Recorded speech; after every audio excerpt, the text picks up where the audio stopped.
And welcome back to an extra special edition of the Cover 3 podcast here on CBS Sports HQ. That's Barrett Sallee. That's Big Game Dennis Dodd coming to us live from Ann Arbor, Michigan, the site of Michigan, Ohio State, the game.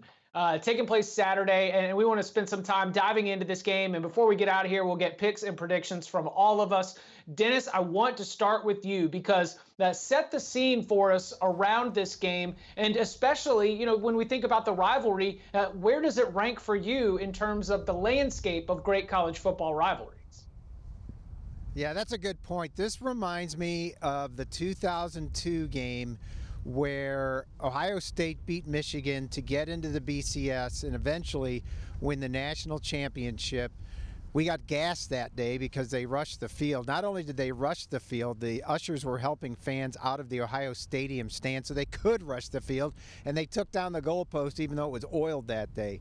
In 2006, the day before, Bo Schembechler died, and that was a game at the Shoe where Ohio State won 42-39. It went on to the BCS after that. The last time this game was kind of for a playoff spot, both sides, 2016, the famous double overtime game where Michigan basically lost by 2 inches on that spot, 30-27 in 2 overtimes. And Michigan hasn't been close since, and that's been the narrative for Jim Harbaugh. He can't get his team competitive with Ohio State.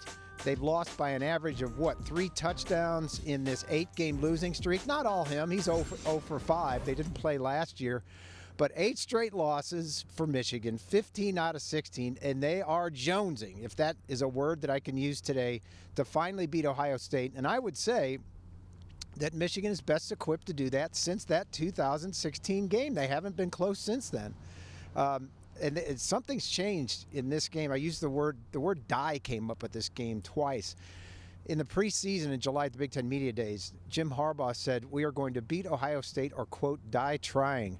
Aiden Hutchinson, the defensive end, said this week that the reason I came back was we're going to win this game or die trying, I swear.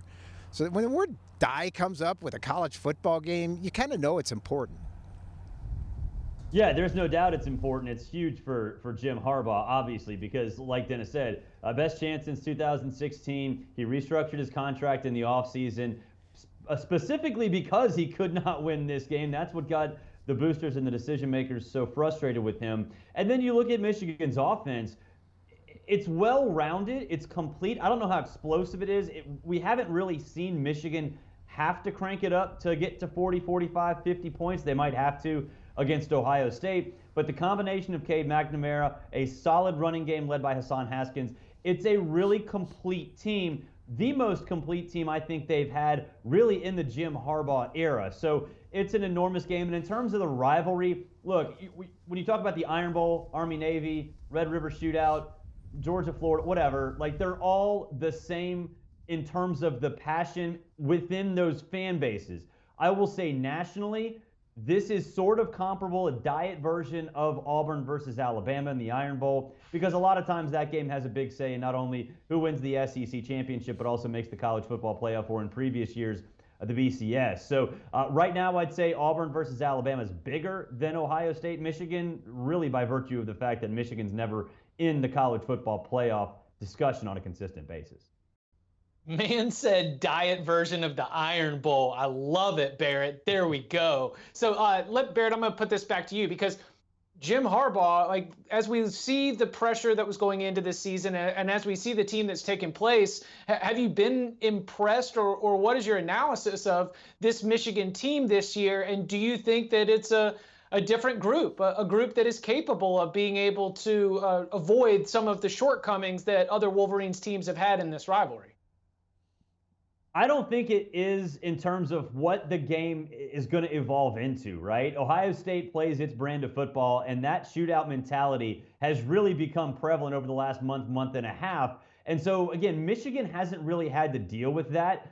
With that said, I do think that if they can force a couple of mistakes defensively, then, yeah, this offense is so complete and they can run the ball effectively, work off that play action, that they can at least keep it close. I think the biggest thing, though, is will Jim Harbaugh overcoach? We saw that at times, putting J.J. McCarthy in for reasons unknown to anybody, and that costing them a couple of games. So right now, to me, Michigan is fully capable of going toe-to-toe if they can force a couple mistakes. But if they don't force Stroud to make some mistakes, if they don't force some fumbles, if they don't make some plays on special teams, this could get ugly. But I think the one thing about this Michigan team is that we have seen them make multiple plays on special teams, and that's, as a result, led to some blowouts this year. Yeah, that could be the difference. You know, last week against Maryland, we talked about how Ohio State blew out Michigan State, but below the radar, Michigan blew out Maryland, as they should have. Look, it was 59-18. I think that's what everybody expected. But they had a pick six in that game. They had a kickoff return for a touchdown, and that's kind of the X factor in games like this where the talent doesn't quite match up. Again, Barrett, you're right. This is as close as Michigan has been in terms of talent and maybe matching up. Team speed, if you will, since 2016. I was at the game in 2019, and Ohio State was so head and shoulders above Michigan, it was ridiculous that day. That was a game where Justin Fields hurt his knee, came back, I think it was like 11 snaps later, and like nothing happened, faced the rush and threw a strike to Garrett Wilson. That was Garrett Wilson's coming out part of that day. But yeah, in games like this, those kind of things matter. The X factor. You talked about Hassan Haskins, who kind of has emerged as the number one back. Blake Corum missed the Maryland game with a foot, and there's speculation he may not even play tomorrow night. I suspect they're letting him rest for this game, but we don't know that. And Cade McNamara has developed from a game manager. They've let the game come to him, and now he's actually an offensive force. On defense, Aiden Hutchinson and David Ajabo are, for the first time in Maryland history, they have a pair of defenders with 10 sacks each. Not many teams have that in the country. So, no, I think this game could match up. I wouldn't be surprised if Michigan won. I think Ohio State obviously is expected to win, but I love the matchup. I think it's going to be fun and it's going to be compelling. The Big Ten as a whole, everything is going to be on the line this weekend. Now, things could be very messy in the Big Ten West. We could have a four-way tie, and hello, PJ Fleck, you might be rowing your boat all the way to the Big Ten championship game if you can pull off that win against the Badgers. Again, very complicated in the West, very, very simple in the East. It is on the line in this game. And so, Dennis, I'm going to throw it back to you. Do you think that the winner of this game in clinching the Big Ten East and going to the Big Ten championship game, do you think that also we likely have our Big Ten champion playing on the field in Ann Arbor, that whoever wins this game should be considered the favorite to go on and win the conference championship? You know, that's the question, isn't it, Chip? Because Wisconsin now is being very pesky towards the end of the season. And if they win that game tomorrow, then they clinch. You mentioned the other scenarios. There's still a four-way tie. There's still a chance you have four teams that vying for that West championship. But they've, you know, in Braylon Allen, they've developed a go-to tailback again. You know, Graham Mertz, my neighbor in the next subdivision, has played better. They've gotten rid of the turnovers. So that's going to be interesting next Saturday night in Indianapolis against these teams. You know, is this the be-all, end-all for these teams? Are they going to leave it all out on the field and forget about a Big Ten championship? I suspect not. They'll be focused for that. But you would think whoever wins this game is going to have the talent to get to the college football playoff.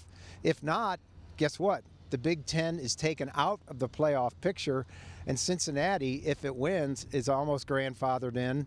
And so is the Big 12 champion if it emerges from Oklahoma or Oklahoma State with one loss. If not, we're going to have to start considering two lost teams, maybe an Alabama. You think of that? Proliferation of legalized sports betting has allowed us to see in real time some of these odds make dramatic changes. And as CJ Stroud was lighting up Michigan State's defense for 7 first half touchdowns, of course, for the offense as a whole, 49-0 at halftime. All of a sudden, CJ Stroud is now your new Heisman Trophy favorite. Barrett, this is another huge stage, much like the Michigan State game. Is there any set of statistics or any kind of number? What does CJ Stroud need to do in order to position himself to be able to win the Heisman Trophy? Because ballots, you still got a Big Ten championship game, but in terms of stage, it's hard to get much bigger than this. What does Stroud need to do to help his Heisman chances?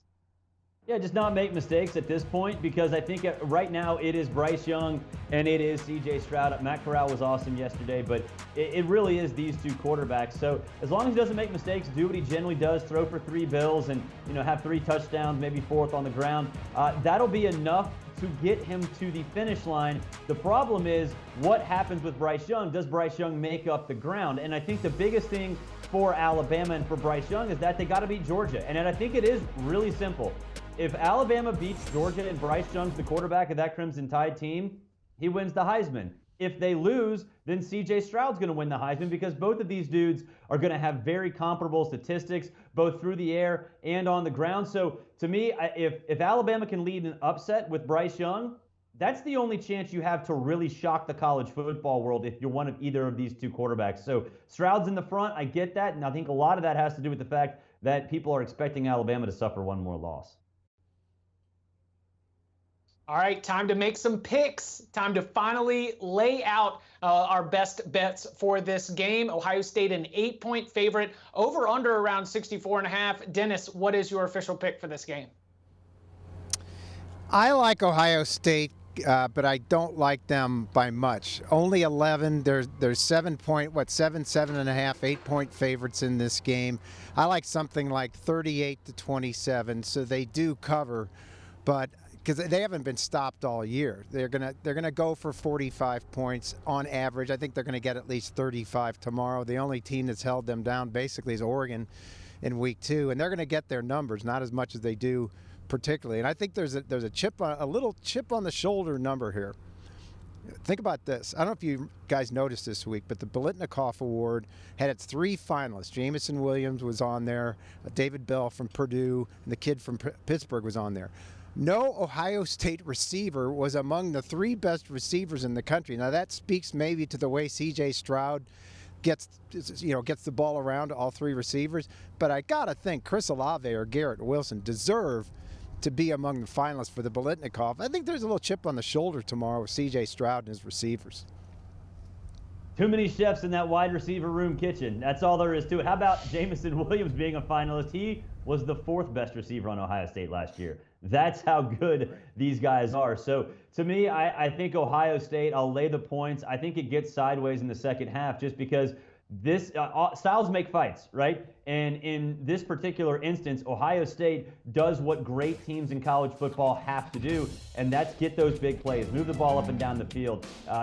Don't settle for 3. Make sure you get 6. And so I don't think Michigan can keep pace. I think the defense for Ohio State very, very quietly has become more of a force than we've seen in years past. And so because of that, I think Ohio State pulls away late. It's not going to be one of these games where it's a blowout in the first half like we saw Ohio State, Michigan State last week. But I do think Ohio State does enough to win, takes control in the 4th quarter, and cruises, puts it in neutral, and gets a 17-point victory.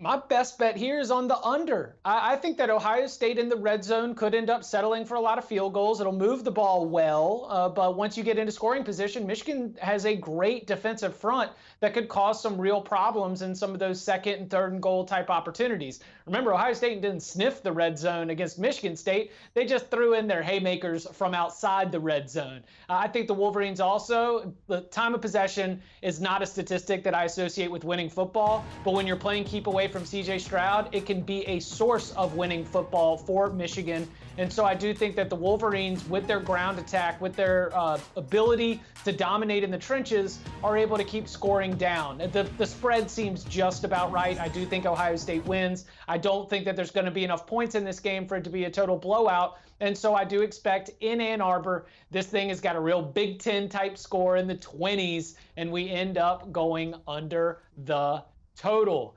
Our thanks to Barrett Sallee and Dennis Dodd. Be sure to stick with CBS Sports HQ. Why? Because Big Game Dennis Dodd is going to be checking in all around before, after the Ohio State-Michigan game on Saturday.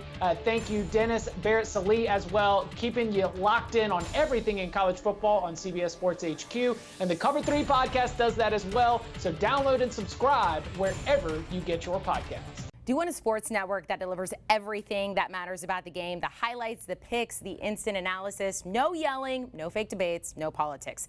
Hit the subscribe button and never miss a moment.